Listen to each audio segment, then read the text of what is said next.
What's up everyone? In today's video I've got one quick and easy tip to instantly make you sound way more pro on the drums.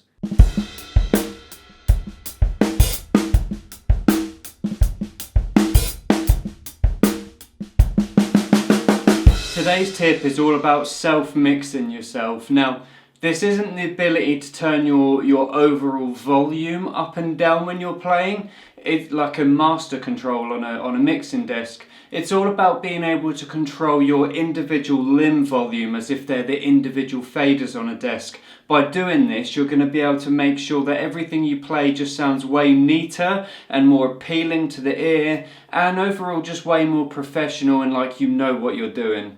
So here's what it sounds like when you're not self-mixing. Now, I'm a left-handed drummer, but I'm going to speak in right-handed arms and legs for you so it makes sense.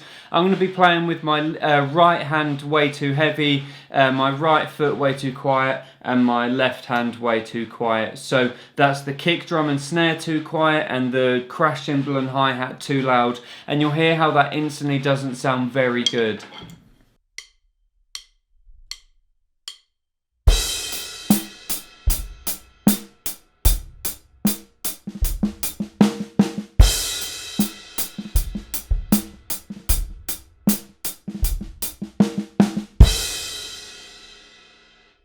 Not very nice whatsoever. So to help mix that to sound a little bit better, what we're going to do is take the right hand down so that the cymbals are at a nicer level, and bring that kick drum and snare up just a little bit so they've got way more clarity and just sit nicer in our own mix, our self-mix that we need to practice doing.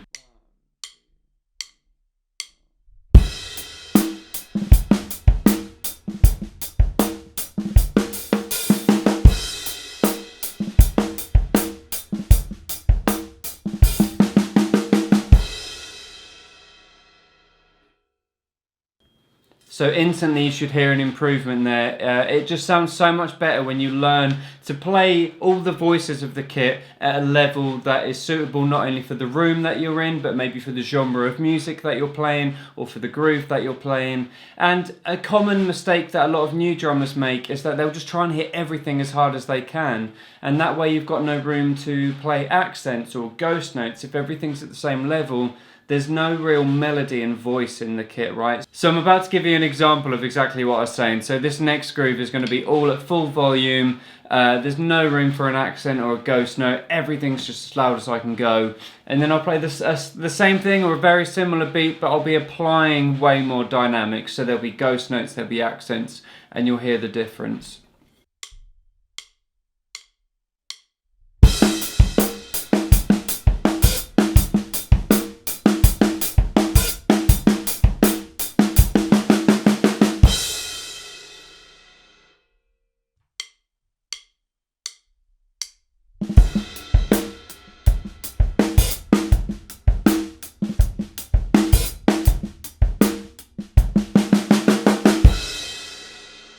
So there we go. Like I said, it's a super quick video this week. It's just a little tip I thought I'd share with you, as this is something that really helped me when I was when I started drumming. And it was just one of those things, as soon as you master playing everything at the right volume and getting your dynamics down, you just sound way better, and it's what I do to blag my way through everything. But yeah, I hope that helped. Leave a comment down below if you've got any other tips like this. Like the video if you enjoyed it, and also like the video just so you can say thanks to Harley, who helped me put together today's video together. Oh my god, I can't talk. We're filming this at like 1 AM or something. If you're new around here, make sure to sub and hit that bell. It really does help. And yeah, I'll see you guys next time. I've got another video coming out on Friday, so I'll see you there. But as per usual, whatever you're doing today, go out and smash it.